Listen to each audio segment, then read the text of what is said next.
माझे नाव सुरेश कृष्णा जाधव, राहणार मिरजे, तालुका खंडाळा, जिल्हा सातारा।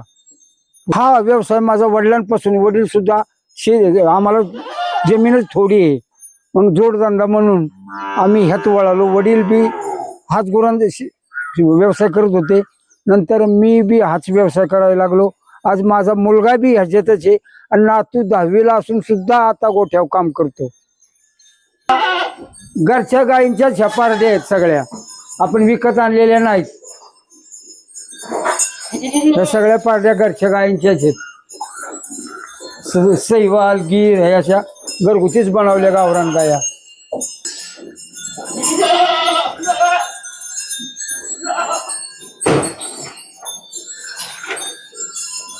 ह्या फक्त दोनच गाया बाहेरच्या आहेत विक्रीच्या, त्या सर्व घरगुती बनवलेल्या गाया आहेत। ह्या गीर, सहीवाल ह्या घरगुती बनवल्या। फक्त ही गाय आणि ती 1 नंबरची गाय फक्त विक्रीची आहे। सर्व ह्या घरी पारड्या तयार केलेल्या आहेत।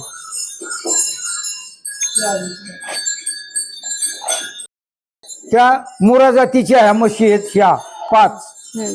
परत ही जाफराबाद ही आहे। सर्व म्हशी 13-14 लिटरच्या पुढे दूध देतात, त्याच्या आत एकही म्हस दूध देत नाही।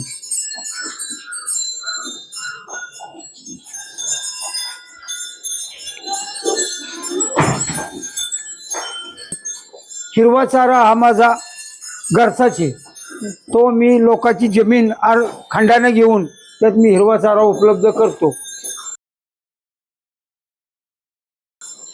परत बाकीची वाळकी वैरण 20% घरचीच आहे, बाकी मी सगळी विकत घेतो। आणि विकत म्हणजे गावातीलच लोकांचं शेणखत मी त्यांना देतो, त्यांची वैरण मी घेतो।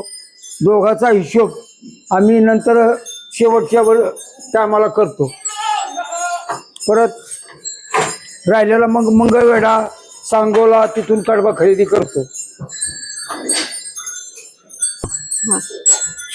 ही गायांना स्वच्छता ठेवण्यासाठी रोजच्या रोज धुणं लागतं।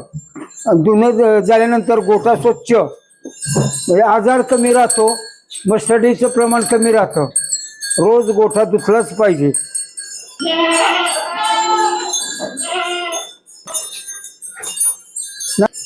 आताच्या घडीला किती दूध जातं म्हशीचं आणि गाईचं मिळून? गाईचं 100-125 जातं, म्हशीचं 100-125, 250 लिटर दूध घरचंच आहे।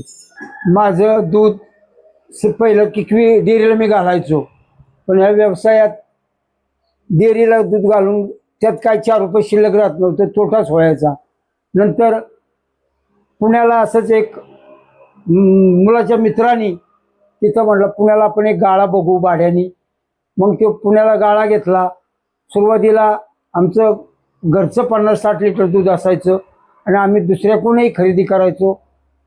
आणि त्यावेळेला हळूहळू आम्ही तो पुण्याला धंदा चालू केला। नंतर आणि पुण्याला धंदा चालू करत असताना क्वालिटीला ज्यादा आम्ही प्राधान्य दिलं। क्वालिटीला प्राधान्य दिल्यामुळं आपोआप गिराईक वाढलं। गिराईक वाढल्यानंतर मग आम्ही स्वतःचाच गोठा वाढवला आणि आज घरचं स्वतःचं 250 लिटर ते 300 लिटर दूध मी पुण्याला दोन्ही टायमाचं मिळून संध्याकाळी माझी गाडी 9 वाजता पुण्याला जाते आणि तिथं उलट संध्याकाळी गेल्यानंतर सुद्धा माझं 100 लिटर दूध संध्याकाळी खपतं आणि सकाळी राहिलेलं खपतं। दूध शिल्लक राहत नाही, कारण का क्वालिटीला प्राधान्य आम्ही दिलेलं आहे।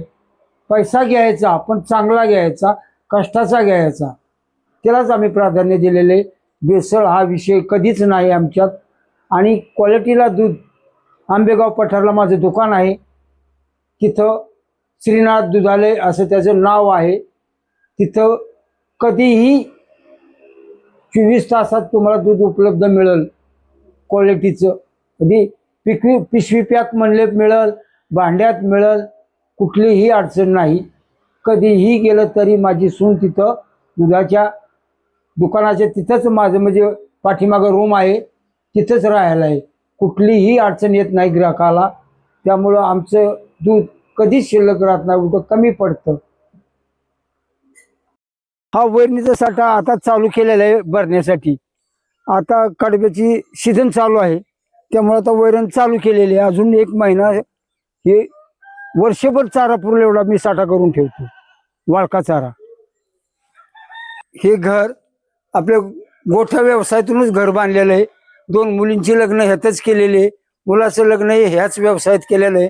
मी कुठेही नोकरीला नाही, ह्या व्यवसायातूनच केलेलं आहे सर्व.